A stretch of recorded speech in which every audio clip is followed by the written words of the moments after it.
Yo, what's going on YouTube and welcome back to Goal Line Hockey. It's your boy Kevin Forte and today we are continuing our season preview videos today in the Western Conference as we are taking a look at the Los Angeles Kings. So the Los Angeles Kings, are they going to miss the playoffs this year? Is this a situation where maybe it's a reset year for the Los Angeles Kings, or do they truly think they can get back to the playoffs, get past the Oilers, and can they legitimately go on a run and maybe win the Stanley Cup? We're going to discuss that here today. So for the Los Angeles Kings, I'm really torn on this team. I'd like to be more optimistic, but I think the Pierre-Luc Dubois situation was kind of an experiment and an unfortunate example of it just didn't work out, and I think that is kind of the theme for this team going into 2024, 2025. And I hate to say that. I wish I could be more optimistic. And maybe they prove me wrong, but the top line you've got Alex Laferriere, Adrian Kempe, Andre Kopitar. That's pretty solid. Second line Kevin Fiala, Quinton Byfield, Arthur Kaliev. Also pretty solid. Trevor Moore, Philip Deneau, and Warren Foegele is your third line. I really like the addition of Warren Foegele. I think that's going to be one that they're pretty happy with. And the downfall of Tanner Jeannot, but Tanner Jeannot, Akil Thomas, and Alex Turcotte is your fourth line. I am not sold on that one. There's a lot of we need to prove something, and maybe that could be a benefit to the Kings. Good thing it's the fourth line, but I don't know what we're going to get from that fourth line. And that is the biggest concern up front, honestly. I don't know. I feel like they're still missing another legit scoring threat. And I think that's what they kind of were hoping to get from Dubois, and it just didn't happen. So, okay, so let's just keep going. Let's go through the defense and we'll kind of talk about it more. So, this is something that I'm pretty optimistic about. So you've got Mikey Anderson and Drew Doughty, no change there. Vladislav Gavrikov and Brandt Clarke. So Brandt Clarke will be wearing 92 with the Los Angeles Kings. A lot of excitement around this guy.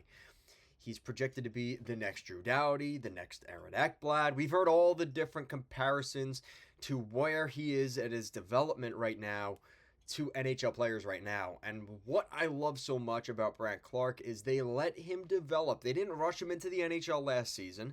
They didn't push him in to get him in because they just felt they had to get him in. He is probably more ready this season. I think that was a great move by the Kings, and that's going to pay off for them this season. Now, you're obviously going to have your growing pains with Brandt Clarke. There's no doubt about that, especially the way he plays. He's a very offensive-minded defenseman. He's a guy that likes to rush up the play and create a threat scoring-wise. He's an incredible skater, things like that. So it's those defensive maybe miscues or mistakes that is going to be really, hopefully, what he can correct as the season goes along.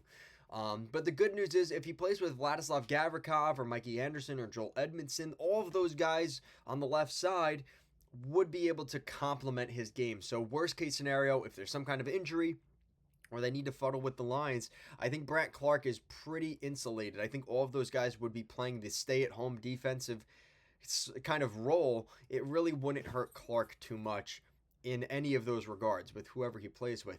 I would say their special teams is something that I would look at for the Kings. It's one of those things that you would like to see them improve on. And especially we saw in the playoffs just how much they struggled on the power play, on the penalty kill.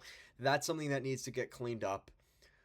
Goaltending is probably my biggest concern right now because you have Darcy Kuemper and David Rittich. And to be honest with you, I don't think that's going to work. Again, I'd love for these guys to prove me wrong because I think that, Darcy Kuemper, he's had a rough go of things in Washington.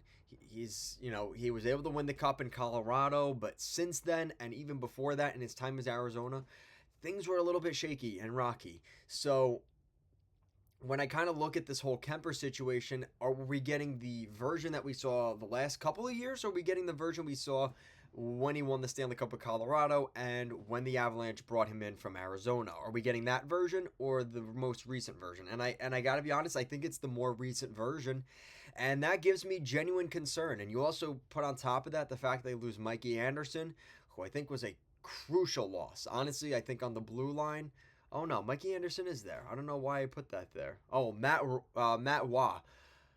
It's not the biggest deal in the world. It's not as big as losing Mikey Anderson. Some of you were probably like, wait, what? Kevin, what happened? Why is Mikey Anderson not there? He is. Mikey Anderson's there. Matt Waugh is gone. But with the addition of Brandt Clark, you're hoping that that won't really be that big of a difference. I also like the idea of having Joel Edmondson come in, another former Washington Capital here. But I think that's actually a pretty decent defense, and they have a pretty decent offense. But that goaltending genuinely scares me. I think that is going to be a genuine problem for this team. And I still think that they're going to be a team that's competing most of the year for the playoffs. I think they're going to be right in the thick of things through the season. But the second this team starts hitting an injury bump up front, they don't really have the full-on depth for that. And even on defense, now you're talking about like Drew Doughty goes down. Well, then who's your top right shot defenseman? Is it Brandt Clark or Jordan Spence? That's what we're talking about. So for the Kings, I think the key thing for them is they need to stay healthy. We know this type of team, the way they play, they can have a good defense and a good defensive system. But even with that, is the goaltending going to be competent and stable enough to kind of fight off maybe some of the issues they might have there? Are they going to score enough goals? Are they going to clean up the power play and penalty kill? Because on paper, the penalty kill should be pretty good because Philip Deneau, Trevor Moore, Warren Foegele, Adrian Kempe, Tanner Jeannot, those are guys that are known around the league to be pretty good two-way players and good penalty killers. Why hasn't it been working? And what do they always say, especially for the penalty kill? Your best penalty killer is your goaltender. And I think that's where things the buck stops there with the Los Angeles Kings. The problem with this team last year was they didn't have the goaltending, and especially in that Pacific Division in particular, you have Thatcher Demko, you have Lucas Dostal, who I think is going to be the next guy in Anaheim. As much as there's much of a malign there with Seattle with Philip Grubauer, I think Philip Grubauer is a good goalie. San Jose just added Yaroslav Askarov, which could be, I would say, potentially better than Darcy Kemper and Rittich. St. Louis has Binnington. Depends on what version of him you're getting. The Oilers have Stuart Skinner. Vegas has a new tandem. So I have optimism because there are a couple teams here that don't have the greatest goaltending and have similar situations where their goaltending is their weakness. But with that said, I just don't see it with this Kings team. I think a lot of Kings fans are kind of worried about what could happen this year, and rightfully so. So the way I look at the Kings, this is a good team, but they're not good enough to make the playoffs. And that's my prediction.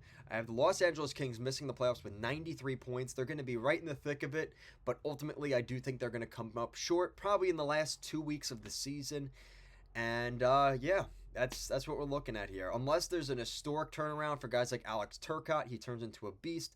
Brandt Clark comes on and has no mistakes, no blemishes, which is not really realistic. I think it's going to be a missed playoff season for the Los Angeles Kings. So let me know what you guys think in the comment section down below. What do you guys think of the Kings? Do they sneak into the playoffs, or do you think the Central Division ends up dominating that wild card situation? Because that's kind of what I have here in my predictions. I don't think any Pacific teams are going to get that wild card positioning. So thanks for watching, guys. Thank you so much. I'll see you again next time.